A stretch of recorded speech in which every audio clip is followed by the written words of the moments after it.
두 시대를 넘어 새 시대로 윤석만의 안녕 대한민국.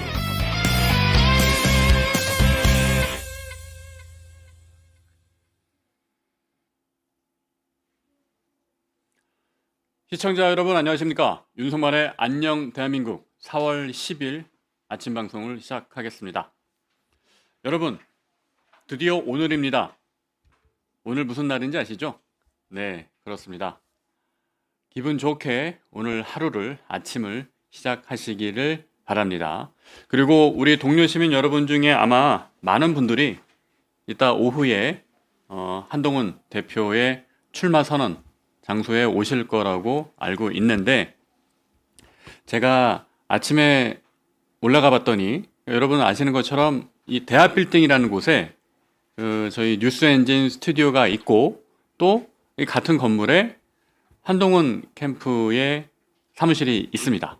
그래서 제가 아침에 올라가 봤더니 정말 여러분들이 이미 사진이나 영상으로 공유를 하신 것처럼 축하 화환과 꽃바구니와 꽃다발 이런 것들이 있어서 마치 꽃밭에 온 것이 아닌가 하는 그런 착각을 불러일으킬 정도로 엘리베이터를 열자마자 꽃내음이 확 났습니다. 그래서 매우 기분 좋게 저도 하루를 시작을 했고요.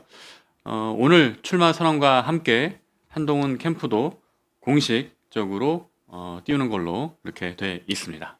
그래서 오늘 4월 10일 한동훈 대표의 이 출마 선언과 함께 우리 대한민국의 역사도 새로운 어떤 변화의 전기를 마련하는 그런 기회가 될 것이라고 기대를 해봅니다. 오늘 논평 시작하겠습니다. 첫 번째 기사 띄워주십시오. 동아일보 기사입니다. 박훈상 정치부 차장이 쓴 기사인데, 국민의힘 5선 중진들의 무책임한 탄핵 비즈니스라는 기사입니다. 기사 내용은 이렇습니다. 김재섭 의원이 며칠 전 윤석열 전 대통령 탄핵 반대 선봉에 섰던 중진 의원들을 향해서 비판한 말이 있습니다. 그래서 그 말을 가지고 박훈상 정치부 차장이 동아일보 칼럼을 쓴 겁니다. 그럼 그 당시에 김재섭 의원이 무슨 말을 했느냐? 징계 대상이자 제거해야 할 고름이다.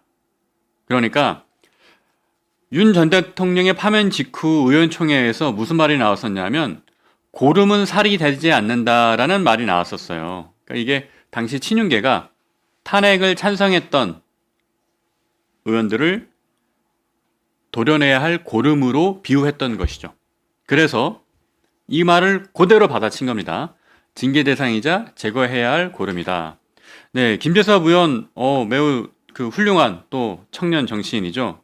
저는 김재섭 의원을 처음 본 게 아마 한 5년 정도 전이었던 것 같아요. 5년 전에 처음 이제 김재섭 의원을 만났었고, 그 당시에는 정치에 이제 입문한 지 얼마 되지 않는 이제 좀 청년 정치인이었습니다. 그런데 처음 봤을 때부터 상당히 또 이제 패기 있고 또 갖고 있는 생각이 매우 건전하고, 그래서 아주 좋게 이렇게 봤던 기억이 납니다. 그래서 그 이후로도 여러 번 이렇게 보기도 했었는데, 여튼 김재섭 의원의 이 말은 참 합리적이고 상식적인 이야기라고 생각을 합니다. 그러면서 무책임한 중진 의원들에 대해서 이렇게 지적을 했어요. 부정선거와 계몽령의 광기 속에서 칼춤을 추면서 당을 위기로 몰아넣었다. 탄핵당한 대통령을 등에 업고 자기 정치를 했다. 이런 말을 했는데, 자, 그럼 이게 누구를 대상으로 한 말이냐에 대한 설명이 있어야겠죠. 그래서 이 칼럼을 쓴 박훈상 정치부 차장은 이렇게 표현을 합니다. 5선 중진인 윤상현, 나경원, 김기현 의원을 겨냥한 것이라는 말이 나온다 라고 했습니다. 그래서 이 중진 의원들에 대해서 왜 고름이란 단어까지 썼느냐라고 김재섭 의원한테 이제 물어봤답니다. 그러니까 김 의원의 말은, 우리는 탄핵이라는 원죄가 있는 정당인데 반성과 성찰부터 하는 게 맞지 않느냐. 탄핵이 자기 정치의 도구가 되면 안 된다는 생각을 했다. 겁니다. 이야기는 탄핵 비즈니스를 지적하는 목소리인데 김재섭 의원뿐 아니라 많은 사람들이 이런 이야기를 했다는 겁니다. 그러면서 국민의힘에 있는 한 고참 당직자의 말을 이렇게 인용했습니다. 아스팔트 위에 지지자들을 결집해 아스팔트 전당대회를 준비한 것을 모르는 사람이 있느냐? 그러니까 앞서 이야기한 중진 의원들이 아스팔트, 그러니까 광장에 나가서 거리에서 강경한 보수들의 지지를 결집해서 나중에 전당대회에 나오려는 것 아니냐? 그걸 모르는 사람이 있겠느냐? 라고 말을 했다는 겁니다. 그 말 뜻은 무슨 의미겠습니까? 그렇죠? 지금 우리 눈앞에 있는 대통령 선거가 중요하다기보다는 그 이후에 대선이 끝나면 뭐 만약에 대선에서 이길 수 있는 한동훈 전 대표나 이런 사람을 우리가 후보로 뽑지 않고 대선을 나갔을 때 지게 된다면 그러면 당연히 새로운 지도부를 구성해야 된다는 목소리가 튀어나올 것이고 그때는 국민의힘 당내에서 권력 싸움이 또 벌어질 겁니다. 그리고 그 당시에 전당대회를 노린 것이라는 그런 분석들이 많이 나오고 있죠. 그 부분을 이 칼럼에서 박훈상 정치부 차장이 쓴 겁니다. 그리고 이 말이 의미하는 것은 국민의힘 내부에서 변화의 기류가 일어나기 시작했다. 지금 대선을 이대로 포기하면 안 된다. 그리고 중진 의원들에 대한 반발 여론, 비판적인 생각들이 많이 퍼지기 시작했다라는 뉘앙스의 칼럼입니다. 그럼 이렇게 판단하게 된 이유가 있을 거 아니에요. 그죠? 이렇게 우리가 생각을 하게 되는 근거가 있어야 되는데 그 근거 기사를 한번 보겠습니다. 다음 기사 보겠습니다. 자, 조선일보 기사입니다. 유권자 18%의 무당층 표심은 달랐다. 승부의 변수 되나? 라는 건데, 자, 대선 가성 양자 대결을 본 거예요. 무당층의 응답을 봤더니, 여러분, 지금은 이재명 대표는 민주당의 1극이에요. 그죠? 1극이다 보니까 이재명 대표의 지지율이 높게 나오는 거는 당연한 겁니다. 그렇지 않겠어요? 민주당에 이재명 대표 말고 누가 있어요, 지금? 없잖아요. 어차피 이재명 대표로 대선 후보를 뽑을 것이기 때문에 이미 민주당 지지자들은 다 집결되어 있는 상황입니다. 그렇죠? 그러나 오히려 민주당 입장에서 지금 긴장하고 있는 부분은 뭐냐? 탄핵을 찬성하는 국민 여론이 60%가 넘습니다. 그리고 헌재 결정이 일어난 이후에 탄핵을 잘했다라고 생각하는 여론은 그보다 더 높아요. 70%가 넘어요. 그럼 상식적으로 생각을 해보죠.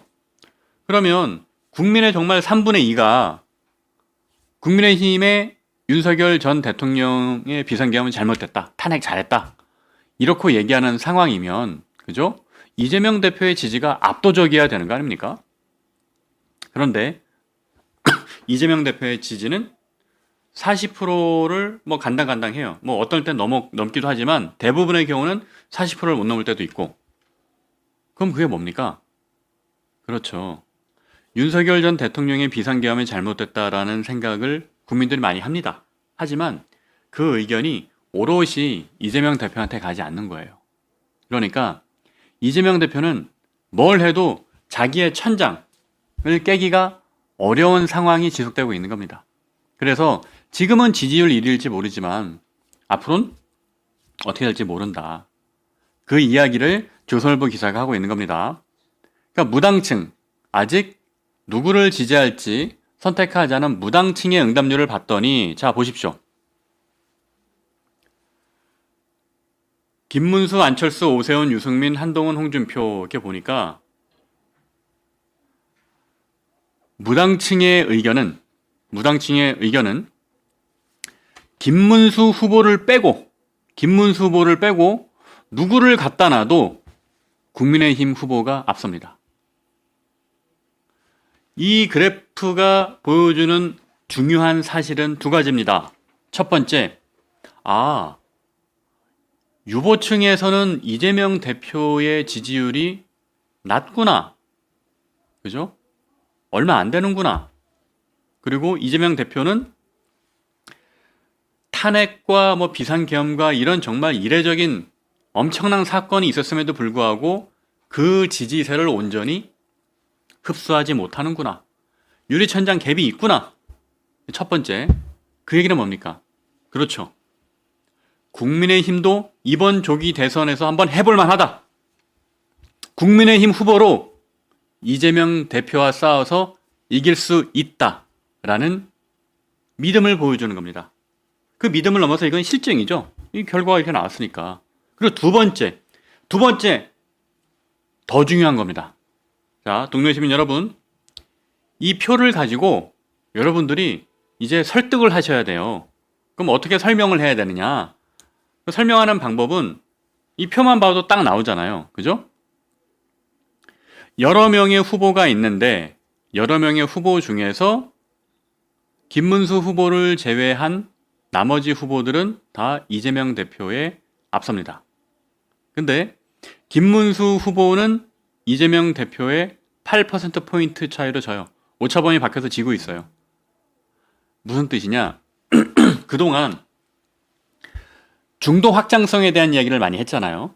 그죠? 국민의힘이 이번 선거에서 이재명 대표를 이기려면 중도 확장성이 있어야 된다. 그런데 그 중도 확장성을 갖춘 후보가 필요하다. 물론 그 중도 확장성이라는 게 한두 번의 여론조사로 끝나는 건 아니겠습니다만은 적어도 김문수 후보는 중도 확장성에서 이재명보다 낮게 나온다라는 것이 이 그래프가 보여주는 결과입니다. 그래서 국민의힘 지지자 혹은 보수 층에 계신 여러분들은 우리가 한번 잘 생각을 해봐야 돼요. 네, 이 중도 확장성이라는 키워드를 무시할 게 아니라 이거를 정확하게 우리가 좀 인식을 해야 됩니다. 그죠? 제가 그래서 오늘부터는 이제 속속 후보들이 이제 선거 출마 이런 거를 하고 있지 않습니까? 그래서 선거법 위반 이슈도 있고 그래요. 그래서 제가 직접적으로 누구를 지지해야 된다, 누구를 뽑아야 된다 이런 표현은 하지 않을 겁니다. 그런 표현을 하지 않더라도 우리 동료 시청자 여러분께서는 다 각자의 합리적인 생각을 갖고 판단을 하시니까 네, 잘 헤아려서 읽어주시기를 바랍니다. 그리고 이 기사에서 보면은 더불어민주당과 국민의힘의 정당 지지도가 한 10% 정도밖에 차이 안 납니다. 그리고 이거는 이제 지난주에 헌법재판소에 그 탄핵 결정이 있었기 때문에 그래서 이렇게 좀 차이가 더 나는 것이지 이거는 언제든지 좁혀질 수 있는 거예요. 그리고 다른 조사들을 보면은 국민의힘 같은 경우는 국민의힘은 유보층이 43%나 됩니다. 그러니까 국민의힘 보수 지지자들의 43%가 아직 누구를 지지할지 결정을 못했다는 거예요. 그러면 그 나머지 43%를 봐야, 그죠? 그 43%를 봐야 최종 후보가 누가 될지 알 수 있다는 거죠. 그렇습니다. 아마도 이 43%의 유보층은 이런 생각일 거예요. 첫 번째, 윤석열 전 대통령의 비상계엄에 실망했다. 윤석열 전 대통령이 어떤 공정과 상식을 이야기하고 정의를 이야기하고 사람에게 충성하지 않는다 그러고 뭔가 국민을 위해 충성할 것처럼 우리가 보이니 윤석열 전 대통령을 뽑았는데 뽑아놓고 보니까 자신의 와이프를 너무 사랑하는 것 같고 그리고 그러다 보니 다른 사람들의 어떤 직언이나 조언을 너무 안 듣는 것 같고 결과적으로는 가장 타격이 큰 것은 비상계엄이라는 이런 반헌법적 일을 저질러서 그죠? 그런 일을 저질러서 탄핵까지 되고 그러다 보니까 가만 냅뒀으면은 이재명 대표의 선거 결과가 나왔을 거 아니에요. 그죠? 물론 결론이 어떻게 났을지는 모르지만은 5개의 재판과 12개의 혐의를 받고 있는 이재명 대표의 법적 심판이 가만히 있으면 났었을 텐데 왜 윤석열 전 대통령의 임기를 그대로 지켰다면 말이죠. 앞으로 2년이 더 있으니까. 근데 괜히 탄핵을 당해가지고 이재명 대표가 대선에 나올 수 있는 그런 길을 열어준 거잖아요. 그런 상황 때문에 이 국민의힘 지지층 그리고 보수 지지자들은 유보층 의원이 43%나 되는 겁니다. 43%의 보수층이 나 싫어. 몰라. 아무도 지지 안 할래. 그런 상황에 있는 겁니다. 하지만 대선 날짜가 다가올수록 보수는 결집하게 돼 있습니다. 그리고 중도층까지 결집하게 돼 있습니다. 왜? 이재명 대표를 싫어하는 여론이 크기 때문에. 이재명 대표를 싫어하는 사람들은 이재명 대표가 대통령이 되는 것을 반대하겠죠. 그러면 어떻게 해야 됩니까? 둘 중 하나입니다. 소극적으로는 나 투표 안 할래. 그게 있고 적극적으로는 그럼 다른 사람 뽑아야지. 이재명 대표가 대통령이 되는 건 싫으니까. 이럴 거예요. 그럼 이 후자에 있는 보수층에서도 지금 유보라고 의견을 밝힌 43%는 그런 마음 상태인 거예요. 반대로 아니다. 윤석열 전 대통령이 잘했다. 비상계엄은 계몽령이다. 탄핵 그거 잘못된 거다. 헌법재판소를 없애야 된다. 이렇게 생각하는 사람들은 그 사람들은 유보층이 아니죠. 그분들은 이미 자기의 마음을 결정을 했으니까 어느 누군가에게 지지를 표시하고 있을 겁니다. 여러분 잘 보세요. 그러니까 지금 나오는 여론조사에 일희일비할 필요가 전혀 없습니다. 국민의힘과 보수 지지층 43%는 아직 의견을 정하지 않았어요. 그럼 그 의견들이 나중에 어디로 가겠냐? 이번 대선에서 이재명 후보를 이길 수 있는 사람에게 갑니다. 중도 확장이 가능한 사람, 그리고 비상계엄에 대해서 자유롭게 자기의 정치적 입지를 얘기할 수 있는 사람. 그거는 합리적 선택입니다. 이거는. 그래서 다음 기사를 보겠습니다. 이거 매우 중요한 기사입니다. 여러분 두 눈 크게 뜨고 봐주십시오.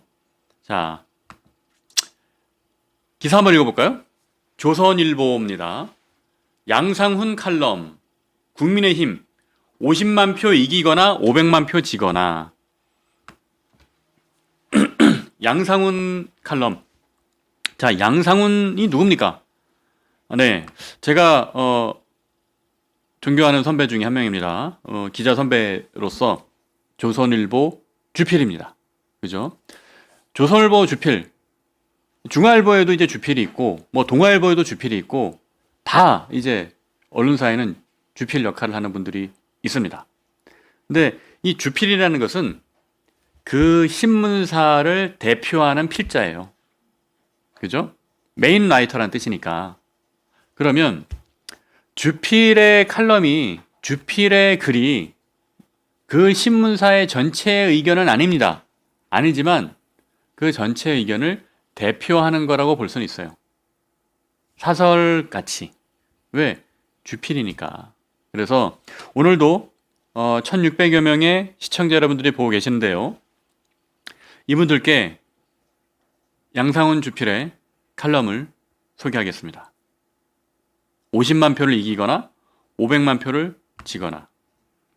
자, 이게 무슨 뜻이냐면 이 칼럼에 있는 내용을 한번 볼게요. 지난번에 한국갤럽 조사에서 이재명 전 대표를 적극 지지한다라는 의견이 26%였는데 절대 지지하지 않는다는 41%였어요. 그리고 이재명 대표에 대한 그렇죠. 이제는 전 대표라고 불러야죠. 이제 후보가 예비 후보가 됐으니까 비호감도는 61%입니다. 여러분, 지금은 이재명 전 대표가 대선 주자 1위의 지지율을 보이고 있지만 비호감도가 61%예요. 61%. 그죠? 그러면서 양상훈 주필은 이렇게 칼럼을 이어갑니다. 1987년 직선제 도입 이후에 대선에서 50% 이상 득표한 사람은 박근혜 한 명뿐이다.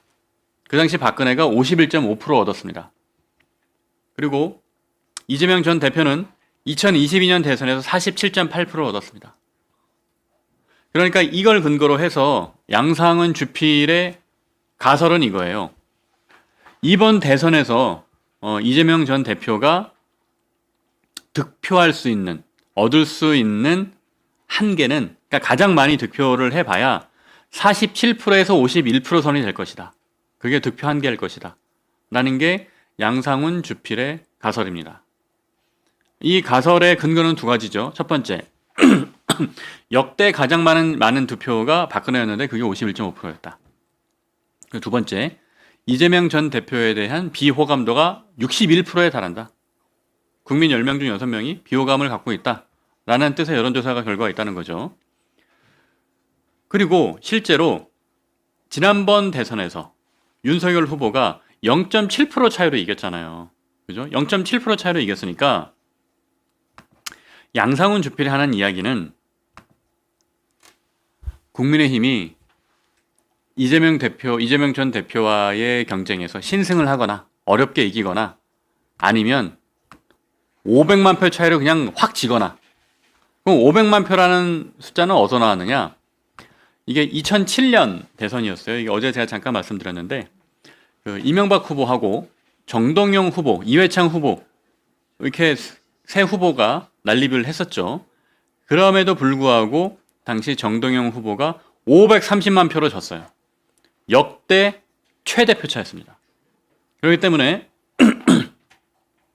양상훈 주필의 이야기는 만약에 국민의힘이 지리멸렬하면 500만 표 차이로 질 거다라는 이야기입니다. 그리고 국민의힘이 반대로 최선을 다한다면 조금 또 운이 더해진다면 50만 표 차이로 이길 것이다 라는 이야기입니다. 이 이야기를 요약해서 분석을 드리면 그런 거예요. 양상훈 주필은 이렇게 보고 있습니다. 국민의힘의 선거 전략이 중요하다. 국민의힘의 선거 전략이 중요한데 국민의힘 후보가 만약에 어떤 자신의 색깔 없이 자기의 어떤 경쟁력 없이 자기의 콘텐츠나 자기의 철학과 비전이 없이 그냥 단순하게 반이재명 구호만 내세워서는 이재명을 넘어설 수 없다라는 게 양상훈 주필의 분석입니다. 탁월한 생각이라고 저는 생각합니다. 맞습니다. 양상훈 주필의 생각이 맞아요. 이재명의 함정에 빠지면 이재명을 이길 수가 없는 거예요. 그 조지 레이코프라는 사람이 쓴 코끼리는 생각하지 마라는 책이 있잖아요. 여러분, 제가 코끼리를 생각하지 말라고 말을 해요. 그럼 여러분의 머릿속에 뭐가 떠오릅니까? 코끼리가 떠오르죠. 이재명은 안 돼! 라고 얘기를 하면 이재명이 떠오르는 겁니다. 당연히 이재명은 안 된다라는 슬로건을 갖고 가겠죠, 국민의힘은. 하지만 그게 전부여서는 안 된다는 얘기입니다. 그게 전부여서는 안 돼요.